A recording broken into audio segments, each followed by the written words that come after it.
President Trump has been weighing whether or not to remain part of the 2015 Iran deal, a decision he says he'll announce tomorrow. But John Yang now has the strange tale of how and why two Obama administration staffers who helped to shape the pact are suddenly back in focus. Amna, it's been nearly 3 years since the Iran deal was sealed, but this weekend, the British newspaper The Guardian reported that last year, two top Obama White House national security officials who helped negotiate the agreement, Ben Rhodes and Colin Kahl, were the targets of elaborate efforts to delegitimize it. The newspaper said an Israeli private intelligence firm tried to dig up information that might discredit the two men. With us now to explain this story is The Guardian's World Affairs editor, Julian Borger, who helped break the story. Julian, thanks for being here. First off, I know that you've got a news story that was posted on The Guardian's website this afternoon, our time. What's the latest? Well, this is about Trita Parsi, who is the head of the National Iranian-American Council, who was a very fierce advocate of the Iran nuclear deal. And during the transition in late 2016, he was approached through an intermediary with a message from U.S. intelligence, someone high up in U.S. intelligence, warning him to look out because the Trump crowd were coming after him and would seek to discredit him as a means of discrediting the deal. And several months later, he was approached by someone he believed to be a journalist who turned out to be working for this Israeli private security firm, who was asking him, after asking general questions, asked him about whether these two officials, Ben Rhodes and Colin Kahl, had in some way maybe profited or benefited from the deal.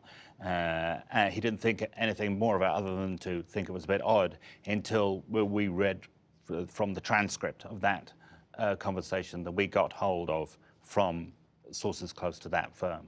So that was what they were looking for. They were trying to say, according to your reporting, that these two officials who negotiated the deal were profiting from it. Yes, they were, I think, looking for two areas. One in ways that they were benefiting from the deal, and the other, the possibility that they may have shared classified information with supporters of the deal or journalists during the negotiation or in the defense and the attempt to promote the deal afterwards.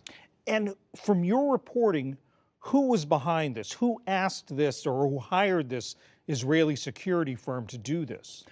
Our understanding is that this was had a political intention behind it and was commissioned by people close to Donald Trump with the intention of discrediting people connected to the Iran nuclear deal, so when the deal was torpedoed, there would be less backlash against it. It would help discredit the deal itself.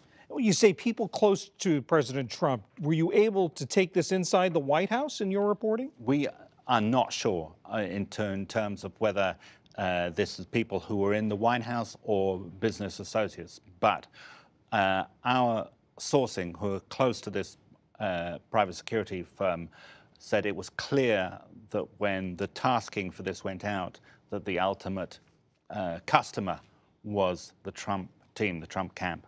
And you did reach out to the White House. What did they say? They said they refused to comment on it. And this Israeli security firm called Black Cube. Tell us about this. Well, this is a security firm made up of former Israeli intelligence officers. They've been involved in Nigeria.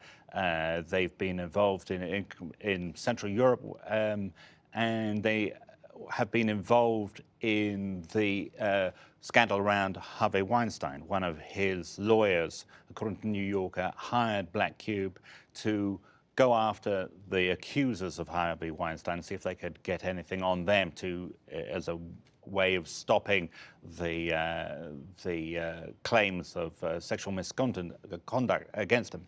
Some of the same fake firms that were used to approach Harvey Weinstein's accusers were used to approach the wives of Ben Rhodes and Colin Kahl. And so to some extent, somewhat sloppy of them, using the same cutout firms, using the same photographs of people who are acting under aliases to approach people both in the Harvey Weinstein case and in the Iran nuclear deal case. This is an intriguing story, and I'm sure there's going to be more. Julian Borger, thanks so much. Thank you.